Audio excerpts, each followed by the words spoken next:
कि जो प्रॉपर्टी वक्फ हो चुकी है और उसका गजेट भी इशू हो चुका है, या अगर नहीं भी हुआ है तो सुप्रीम कोर्ट ने का जजमेंट है कि waqf by user also is a waqf property. Number 1 point. दूसरा यह है कि आप ये सर्वे क्यों कर रहे हैं भाई? आप ये सर्वे करके जो 1989 के बाद जो प्रॉपर्टीज को वक्फ कर दिया गया है, उन प्रॉपर्टीज को आप लेने का आपका प्रेस नोट में आप वो जो आपका ऑर्डर है वो कह रहे हैं।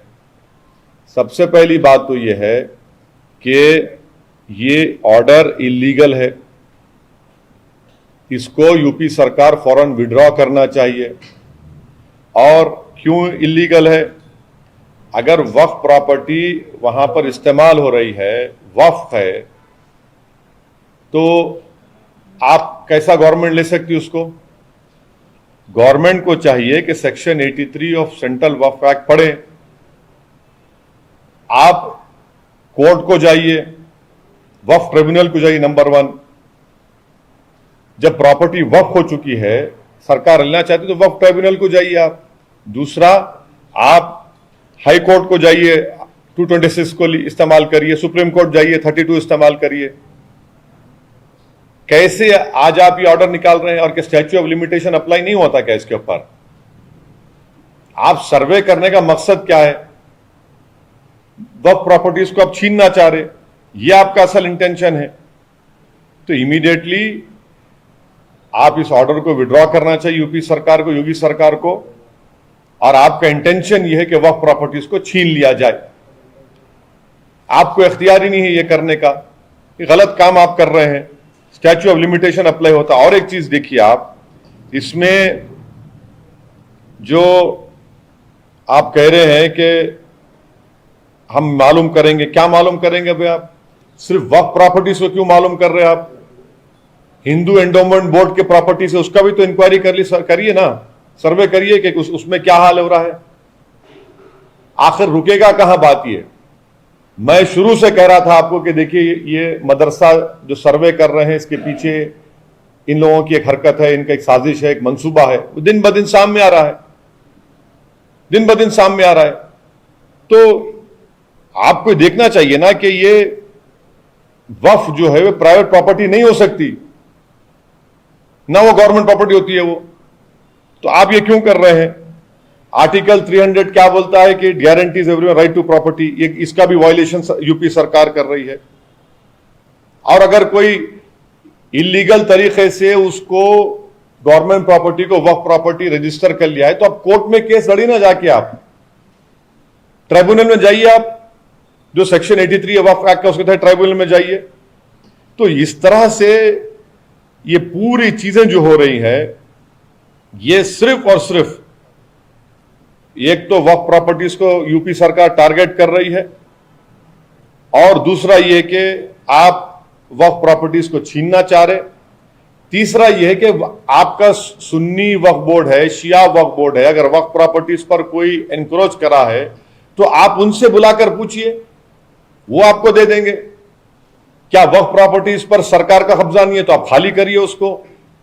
मगर इस तरह का एक टारगेटेड सर्वे करना ये बिल्कुल सरासर गलत है और हम इसकी मुखालिफत करते हैं। तो ये सिस्टमैटिक टारगेटिंग हो रहा है मुसलमानों का। नहीं, सुनिए, ये सिस्टमैटिक टारगेटिंग हो रहा है मुसलमानों का, और यूपी सरकार ये काम कर रही है।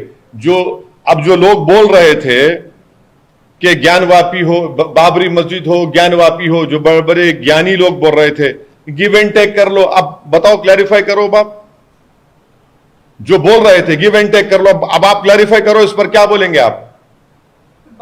सुनिए, नहीं, अरे बाबरी मस्जिद के वक्त भी ऐसे बहुत बड़े दानिश्वर लोग थे, आज भी हैं। ज्ञानवापी के वक्त भी अब बोल रहे हैं गिव एंड टेक कर लो। अबे क्या गिव एंड टेक करेंगे बताइए आप? एक प्रॉपर्टी वक्फ रजिस्टर हो चुकी है, और अगर नहीं भी है तो वक्फ बाय यूजर है। अगर मैं एक जगह पर नमाज पढ़ रहा हूं, ईदगाह है, कब्रस्तान है, तो वक्फ बाय यूजर है, वो स्टैच्यू ऑफ लिमिटेशन अप्लाई होता। अब सरकार आकर बोलेगी नहीं ये वक्फ नहीं, हम छीन लेंगे। आप कैसे छीनेंगे? आप वक्फ एक्ट के तहत सेक्शन 83 है, वक्फ ट्राइब्यूनल को जाइए। आपका इंटेंशन ये है वक्फ प्रॉपर्टीज को छीन लेना। और अगर कोई वक्फ प्रॉपर्टीज पर कोई एंक्रोच करा है, कोई काबिज है, तो भाई सुन्नी वक्फ बोर्ड क्या कर रहा है, शिया वक्फ बोर्ड क्या कर रहा है, सरकार उनकी मदद क्यों नहीं कर रही है? और सर्वे आप करा रहे हैं तो हिंदू एंडोमेंट बोर्ड का भी सर्वे कराइए ना, मठों का कराइए। ये एक सिलेक्टिव टारगेटिंग है एक समुदाय की, कि इनको बस तंग करते रहो, इनको सुकून से रहने मत दो, और ऊपर से बड़ी बातें करते हैं आप। ये 89 का क्या मतलब है बताइए? 89 का डेट कैसा लेके आ रहा है आप? सर, आप कह रहे हैं कि छीनने वक्फ बोर्ड की जमीनें या प्रॉपर्टी छीनने की बात हुई, अभी तो सर्वे हो रहा है सर, छीनने की बात नहीं हो रही, नंबर एक। दूसरा, अगर 89 के तहत 89 के उस कानून या जो भी है उसके तहत अगर दी गई है प्रॉपर्टी, तो उसका सर्वे में क्या दिक्कत है? सरकार अगर किसी मद के लिए फंड भी जारी करती है तो उसका एडिट कराती है कुछ दिनों बाद कि इसका सही इस्तेमाल हुआ, भेजा इस्तेमाल हुआ, सही इस्तेमाल हुआ, क्या हो, तो सर्वे में क्या दिक्कत है? पहला सवाल क्या था आपका, बोलिए, भूल गया। सर्वे क्यों होना चाहिए? आप कह रहे हैं कि छीनने के लिए सर्वे हो रहा है। हाँ, अभी तो सर्वे हो रहा है। एक बात सुनिए, वो जो वक्फ बोर्ड का सीईओ है, वो जो वक्फ बोर्ड का सीईओ है वो कौन है? गवर्नमेंट का आदमी नहीं है वो। इसका मतलब यह है कि उसका रिकॉर्ड नहीं है। 30 साल पहले 1989 में अगर कोई प्रॉपर्टी वक्फ हो चुकी है, आपका मकसद यह है कि इस तरह का सर्वे करा के उन वक्फ प्रॉपर्टीज को छीनने का। अगर उस वक्फ प्रॉपर्टीज पर कोई माफिया कब्जा भी करके बैठा है तो फिर आप वो वक्फ बोर्ड से पूछिए, चाहे शिया बोर्ड हो, सुन्नी बोर्ड हो, कि भाई तुमने क्या किया इसके ऊपर, उनको पुल अप करिए आप। नहीं, उसके लिए सर्वे नहीं हो रहा है। आपने जो बताया मुझे, जो उनका मीडिया का नोट आया, सर्वे आप सबका कराइए ना। मेरा बोलना है कि मदरसों का क्यों सर्वे, सबका सर्वे कराइए। सिर्फ वक्फ बोर्ड का क्यों, हिंदू एंडोमेंट मठ का सबके सर्वे कराइए। क्यों नहीं कराना चाह रहे आप? सुनिए, जो वक्फ बोर्ड में जो जुफैर फारूकी है, कौन सा गवर्नमेंट का आदमी नहीं है उन्हें? यूपी के मिनिस्टर बोल रहे सर कि वक्फ की प्रॉपर्टी है, no one has right to occupy it, वो लोग खुद बोल रहे हैं। तो सर आप सर्वे कराने का मकसद क्या है हमको बताइए ना। बोलिए, आप खुद बोलिए, चलिए, क्या सर्वे है उसका? तो जो मिस्क्रिएंट्स है, जो ग्रैबर्स है, जिन्होंने ये प्रॉपर्टी वहां से जब्त कर लिया, फिर 1989 नहीं, सुनिए, 1989 क्यों बोल रहे हैं आप? 19 जाइए ना, पीछे जाइए। 89 क्यों बोल रहे फिर आप? 89 के तहत दी गई। हाँ, आप सुनिए, जो दी गई है वो वक्फ हो चुकी है। सुनिए, एक मिनट, सुनो, जो दी गई वो तो वक्फ हो चुकी है, रजिस्टर्ड हो गया, गेजेट इशू हो गया उसका, नंबर 1, राइट। अब उसका अगर एंक्रोचमेंट अगर उस पर है तो फिर वो सुन्नी वक्फ बोर्ड और शिया वक्फ बोर्ड क्या कर रहा है? गवर्नमेंट को पावर से उनको बुलाकर पूछिए कि भाई ये आपके पास कितने प्रॉपर्टीज पे एंक्रोचमेंट हुआ 89 के बाद, लिस्ट दीजिए, आप उनसे लीजिए ना। जब एक वक्फ बोर्ड इंडिपेंडेंट ऑटोनोमस बॉडी है, आप उसके राइट्स के ऊपर कैसे जाते हैं? आप कैसे राइट छीन सकते हैं उनका? और अगर सरकार अगर ये कह रही है कि नहीं वो वक्फ की प्रॉपर्टी नहीं है, गवर्नमेंट की है, तो आप सेक्शन 83 वक्फ एक्ट का है, आप जाइए, हाई कोर्ट जाइए 226 में। सर, आपने सिस्टमेटिक टारगेटिंग की बात की है माइनॉरिटी मुस्लिम समाज की उत्तर प्रदेश में। पहले आपने अपोज किया मदरसा का सर्वे, अब उसके कुछ दिनों बाद मदरसा का सर्वे शुरू हो चुका है, अब ये हो रहा है, तो आपको क्यों लगता है सिस्टमेटिक टारगेटिंग हो रही है? ऐसा आखिर लगता है? सर्वे तो जानकारी जुटाने के लिए होता है, जानकारी इकट्ठा कर रही है। नहीं, चलिए आपकी बात को मान लेते हैं, सर्वे हो रहा है। सर्वे सबका कराइए ना, कौन रोक रहा है सर्वे कराने से? सर्वे आप क्रिश्चियन ऑर्गेनाइजेशंस का कराइए, हिंदू एंडोमेंट का, हिंदू मठ के जमीनात का करवाइए, कौन रोक रहा है आपको?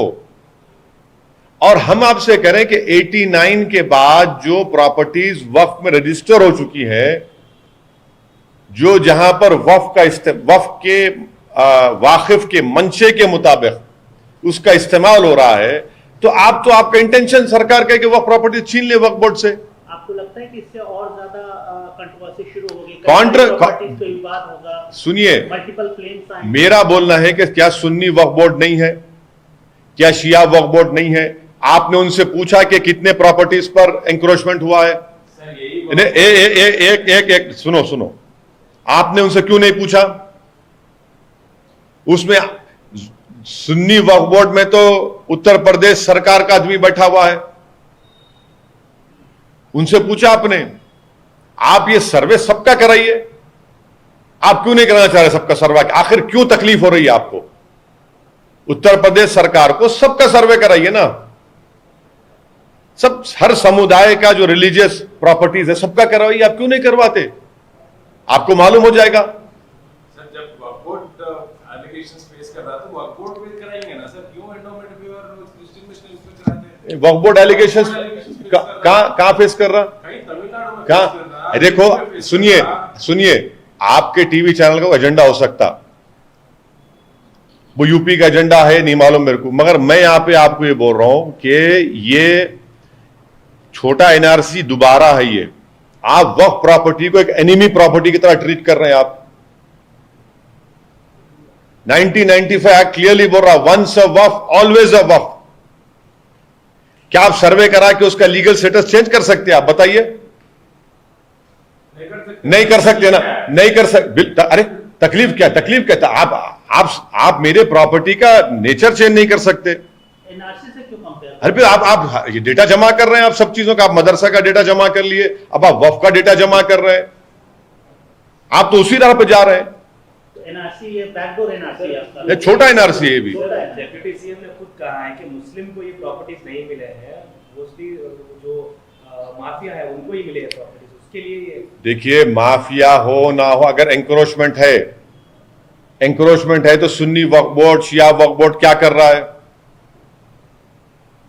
सुन्नी वक्फ बोर्ड, शिया वक्फ बोर्ड क्या कर रहा है? सुन्नी वक्फ बोर्ड में जो ऑफिसर है, जो जिम्मेदार है सुन्नी वक्फ बोर्ड का, वो तो यूपी सरकार का आदमी बैठा हुआ है। चलिए, अगर आपको उनको निकालना है ना, कैसे निकालेंगे आप उनको? चलिए मान भी लिया अगर एंक्रोचमेंट हो, कैसे निकालेंगे उनको? आप उनको सेमेरी एविक्शन पावर्स दीजिए, चलिए वक्फ बोर्ड को आप। एनआरसी से क्यों कंपेयर? बिल्कुल है, डेटा है,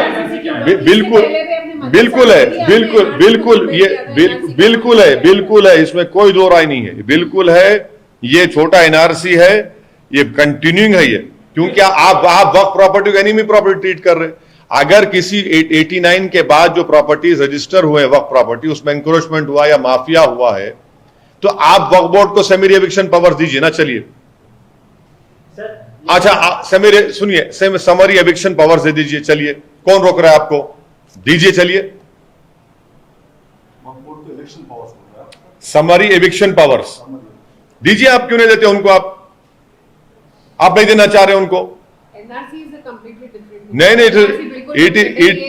नहीं, आप डेटा जमा कर रहे हो। हां, डेटा तो एनआरसी क्या है? एनआरसी क्या है? वही है एनआरसी, वही आप डेटा जमा कर रहे हैं। आप डेटा जमा करके उसको इस्तेमाल करेंगे। क्या सर्वे कराने से कोई लीगल स्टेटस चेंज होता? वक्फ प्रॉपर्टीज का नहीं होता है। और अगर कोई वहां पे एंक्रोचमेंट कराए तो भाई आप उसको निकालने के लिए सुन्नी वक्फ बोर्ड से, शिया वक्फ बोर्ड से क्यों नहीं पूछते? आप उनसे पूछिए, वो एक ऑटोनोमस बॉडी है। आपने क्या किया बताइए आप? सर, समाजवादी पार्टी उत्तर प्रदेश में विपक्ष में है, वो ऑलमोस्ट लगता है कि इस सर्वे के फेवर में है। वो बोलते हैं कि इंक्रोचमेंट हुआ तो सर्वे होना चाहिए और ऐसा एक्शन होना चाहिए इंक्रोचर पे। आप यहाँ हैदराबाद में हैं, आपकी पार्टी जाके वहां लड़ी, लेकिन मेन जो विपक्ष है वो तो फेवर कर रहा है। अब अरे वो मुझसे पूछ लीजिए ना, वो क्या क्या फेवर करते हैं, क्या नहीं करते, उनको ही मालूम। उनका क्या चल रहा है मेरे को नहीं मालूम। मायावती जी बोल रही है कि विपक्ष जो समाजवादी पार्टी वो साइलेंट, वो वहां पे। एक बात सुनिए, बाबरी मस्जिद वक्फ थी, हम खो दिए उसको। एक बात याद रखिए कि ज्ञानवापी भी वक्फ है।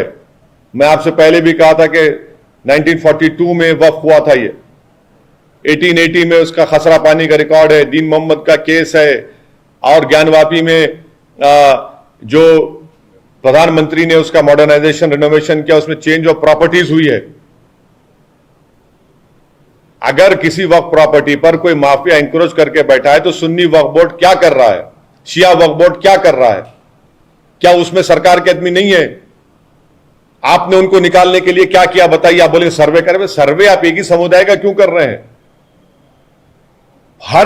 प्रॉपर्टीज का सुन्नी वक्फ बोर्ड में, शिया वक्फ बोर्ड में रिकॉर्ड है, वो ले लीजिए जहां पर लीगल केसेस पेंडिंग है या नहीं है, आप एक्सट्राडाइट कराइए उन लोगों को। आपका इंटेंशन वो नहीं है, आपका इंटेंशन ये है कि इन वक्फ प्रॉपर्टीज को ले लिया जाए, और सरकार वक्फ प्रॉपर्टीज को नहीं ले सकती है, उसका एक लीगल प्रोसेस है। वक्फ एक्ट के तहत सेक्शन 83 वक्फ ट्रिब्यूनल को जाना पड़ेगा, या आप हाई कोर्ट को जाइए अंडर 226। कैसा करेंगे? और वक्फ बाय यूजर वक्फ है, लीगल, उसका लीगल स्टेटस चेंज ही नहीं हो सकता।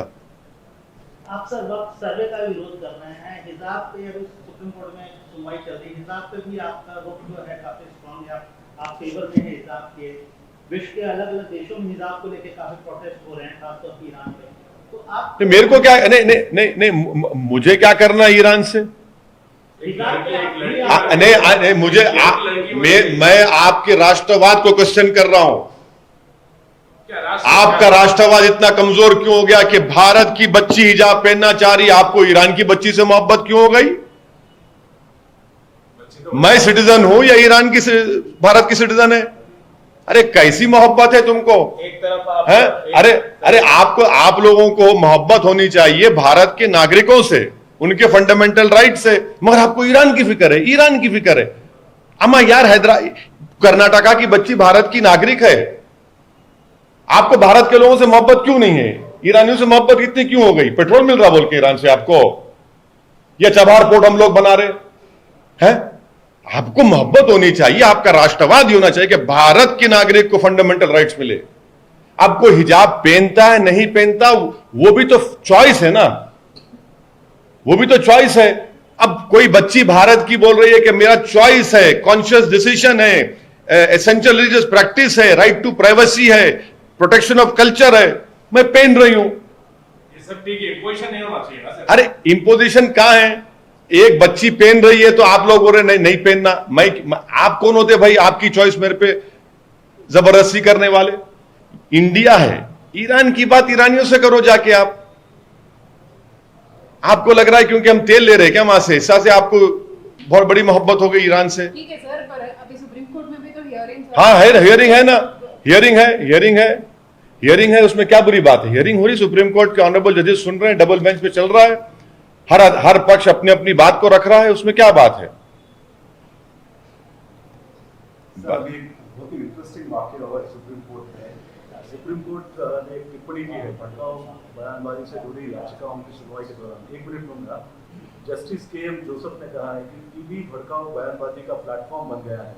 एंकर की ये जिम्मेदारी होनी चाहिए कि बहस में कोई भड़काऊ बात ना हो, वो कुछ गलत करेंगे तो उसका नतीजा भुगतान होगा। प्रेस की आजादी अहमियत रखती है। रुक जाइए, समझ गया मैं। अब आप लोग क्या बोलेंगे इस पे? ये सवाल मेरा आप लोगों से, सब लोगों से। आपके टीवी के एंकर क्या बोलेंगे? अब बोलो आशीष, बोलो प्रसाद साहब, बोलो सुमित, बोलो अनेरी, बोलो, आप बोलो। आपके एंकर को पढ़ के सुनाइए, ज्ञान दीजिए अपने अपने एंकरों को।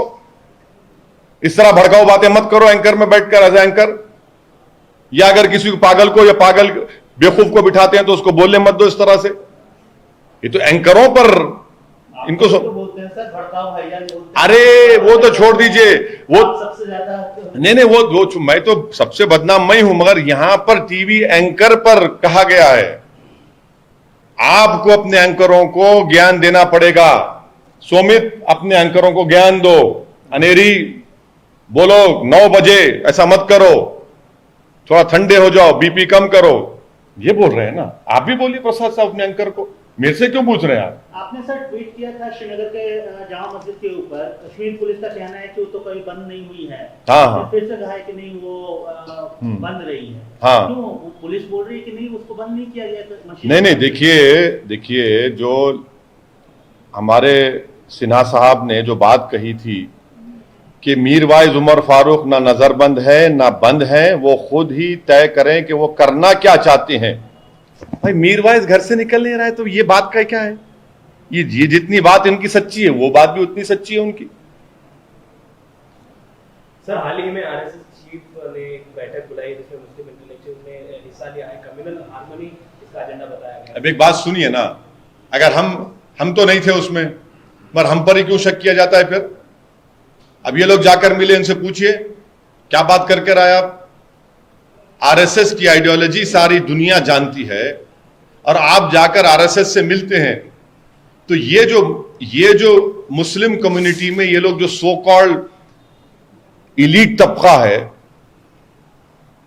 जो वो करेंगे तो बिल्कुल सच है वो, और हम अपनी लड़ाई पॉलिटिकल राइट के लिए, फंडामेंटल राइट्स के लड़ते हैं तो नहीं, हम बुरे हो जाते हैं। तो ये जो इलीट तबका है जो अपने आप को बहुत ज्ञानी समझता है, जिनको रियलिटी से ताल्लुक ही नहीं है, कोई जमीन पर क्या हो रहा है उनको नहीं मालूम, जो आराम से अपनी जिंदगी गुजार रहे हैं, और आप जाकर मिलते हैं आरएसएस के चीफ से। ठीक है, आपका डेमोक्रेटिक राइट है, मैं क्वेश्चन नहीं कर रहा हूं, मगर आपको तो कोई राइट नहीं है क्वेश्चन करने का हमको। फिर कर्नाटक के स्कूलों में सर हिजाब पे बैन लग गया, लेकिन सरकार ये सोच रही है कि वहां पर भागवत गीता को इंट्रोड्यूस किया जाए स्कूल में। इसको कैसे देखते हैं? देखिए, आपको संविधान की आर्टिकल 28 को देखना पड़ेगा। संविधान के आर्टिकल 28 1 और 2 ये कहता है कि रिलीजियस इंस्ट्रक्शन गवर्नमेंट और एडेड स्कूल्स में नहीं पढ़ाया जा सकता।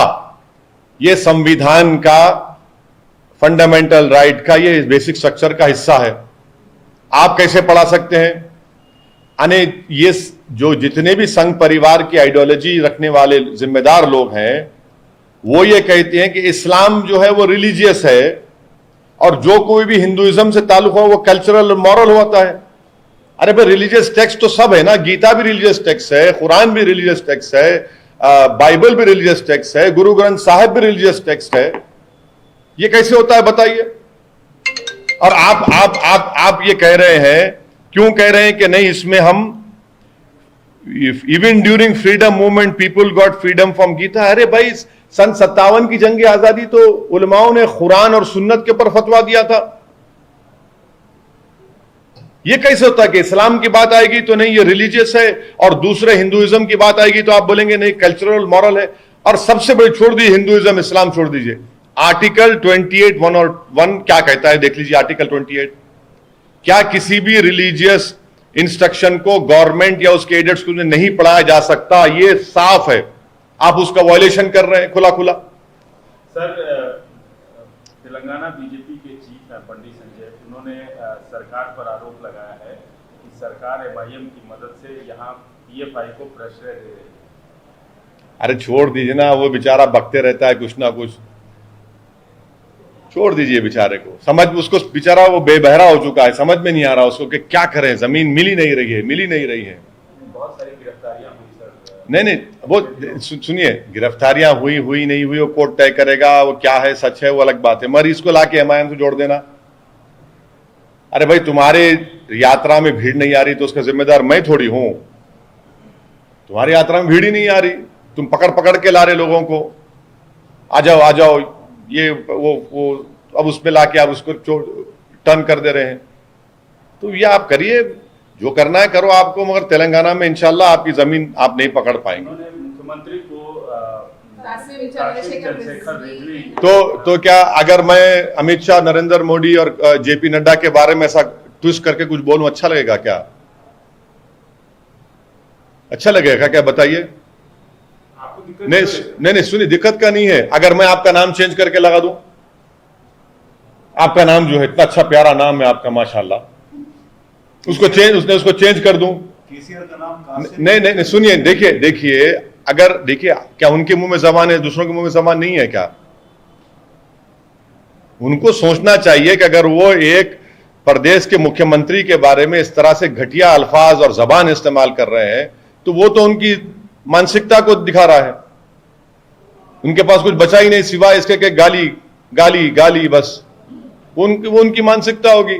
आप क्रिटिसाइज करिए सरकार को, खुल के करिए। नेवल चीफ का कहना है सर कि China remains a formidable challenge and has increased its presence not only along our land borders but also in the maritime domain. ये इनको चाहिए कि प्रधानमंत्री भी पढ़ ले ये बयान। नेवल चीफ अगर कह रहा है तो प्रधानमंत्री को पढ़ना चाहिए, इसका गौर करना चाहिए। लद्दाख तो यूनियन टेरिटरी है ना, वो तो केंद्र सरकार के तहत ही। वहां का एक कॉरपोरेटर बोल रहा है कि हम जो हॉट स्प्रिंग से चीन और भारत की फौज जो पीछे हटी है, हम पीछे नहीं हटे हैं, चीन पीछे नहीं हटा, बल्कि हमने बफर जोन क्रिएट कर दिया है।